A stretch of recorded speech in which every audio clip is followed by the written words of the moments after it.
Marilyn Stanley adalah seorang ibu tunggal dengan satu anak lelaki, Carter. Ia cantik dan memiliki rambut pirang panjang yang indah. Malam itu di tahun 2015, Marilyn yang tinggal di Kentucky, Amerika Serikat pergi makan malam dengan teman-temannya.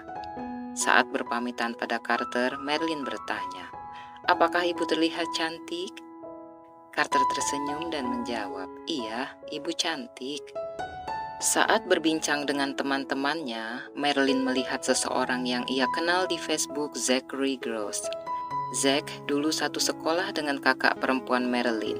Ia pun menghampiri Zach. "Hai, apa kabar?"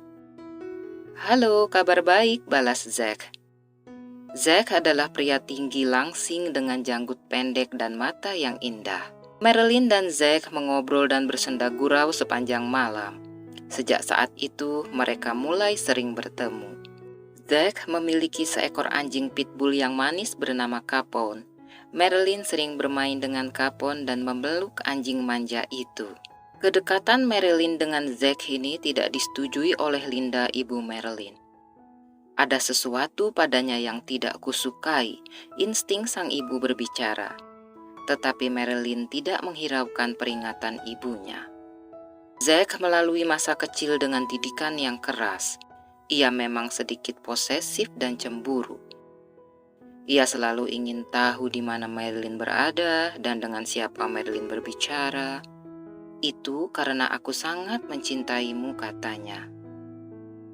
Suatu hari saat sedang bertengkar, tiba-tiba Zach menyeret Marilyn menuruni tangga dan menghempaskannya ke tanah. "Apa-apaan ini?" Marilyn berteriak tidak suka. Zach buru-buru minta maaf. "Maaf, aku keterlaluan. Aku berjanji hal ini tidak akan terjadi lagi." Saat hubungan mereka berlanjut, Zach menjadi semakin posesif dan kasar. Marilyn ingin meninggalkan Zach, tetapi ia takut. "Aku akan membunuhmu jika meninggalkanku," ancam Zach. Penderitaan Marilyn terus berlanjut. Zach pernah mematahkan hidungnya, menonjok matanya hingga lebam, dan mencekiknya hingga pingsan. Akhirnya, Marilyn mencoba menjaga jarak. Ia mengabaikan telepon dan SMS Zach. Tetapi Zach terus-menerus mengintai Marilyn. Ia bahkan melamar kerja di kantor Marilyn agar bisa bertemu. "Aku hanya ingin bicara denganmu," Zach menghibah. Marilyn merasa kasihan. "Aku akan menemuinya untuk terakhir kali dan menenangkannya agar ia tidak terlalu kecewa," pikir Marilyn. Sesuai rencana, Zach menjemput Marilyn di rumahnya, kemudian mereka menuju rumah Zach. Sebelum pergi, Marilyn membawa pisau dalam sakunya untuk berjaga-jaga. Saat tiba di rumah Zach, Marilyn pergi ke dapur dan makan kentang goreng.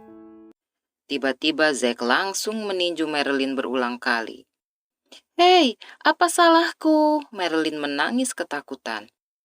"Ada lelaki yang nge-tag kamu di Facebook," Zach berteriak dengan emosi.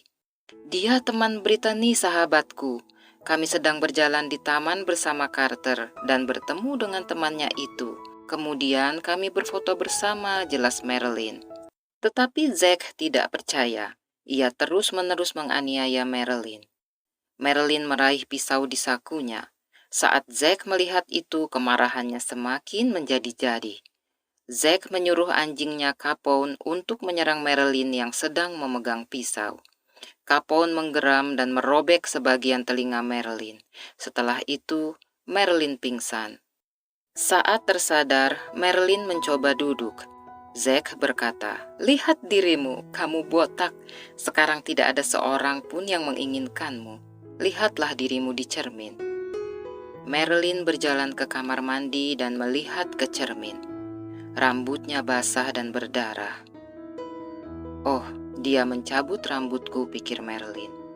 Kemudian Zach berkata, "Aku akan mematahkan tulang rusukmu." Marilyn terdiam pasrah saat Zach benar-benar melakukannya. Terdengar suara retakan yang keras, kemudian Zach terus menganiaya Marilyn hingga 2 jam berikutnya. Aku sudah selesai, sekarang kamu boleh pergi. Tolong panggilkan ambulans, minta Marilyn. Tidak, mereka akan menangkap Capone, bentaknya. Aku akan membawamu pergi dan mengantarkanmu. Zack kemudian membawa Marilyn pergi dengan mobil dan menurunkannya di depan rumah Linda, ibu Marilyn. Saat Marilyn turun, Zack memberinya kantong plastik berisi rambut pirang milik Marilyn. Linda sangat terkejut melihat keadaan Marilyn. "Rambutku ada di plastik ini, Bu," ucap Marilyn. Beberapa jam kemudian, Marilyn telah melewati serangkaian operasi darurat di rumah sakit. Seorang dokter masuk ke ruangan dan berkata, "Terus terang, rambutmu tidak akan pernah tumbuh kembali. Kulit kepalamu terpotong sampai ke tulangnya," katanya. Saat itu Marilyn baru menyadari bahwa ia telah dikuliti hidup-hidup oleh Zack menggunakan pisau yang ia bawa untuk berjaga-jaga. Marilyn menjalani banyak operasi untuk memperbaiki kerusakan yang terjadi. Ia kehilangan lebih dari 50% kulit kepalanya. Tetapi kerusakan di area kepalanya sudah terlalu parah. Rambut pirang indahnya tidak akan pernah kembali. Selain itu, telinganya juga harus dipotong. Zack ditangkap, tetapi ia tidak mengakui telah menguliti dan menganiaya Marilyn. Ia menyatakan anjingnya Capone lah yang melakukan semua itu. Tetapi polisi menemukan pisau dengan potongan kulit dan rambut Marilyn yang masih menempel di situ saat mereka menggeledah rumah Zack. Penyidik juga mendapati bahwa Zachary Gross memiliki sejarah panjang tentang kejahatan disertai kekerasan yang dilakukan terhadap wanita lain sebelumnya. Pada Maret 2017, Zack dihukum 20 tahun penjara, sementara anjingnya Capone telah lebih dulu disuntik mati.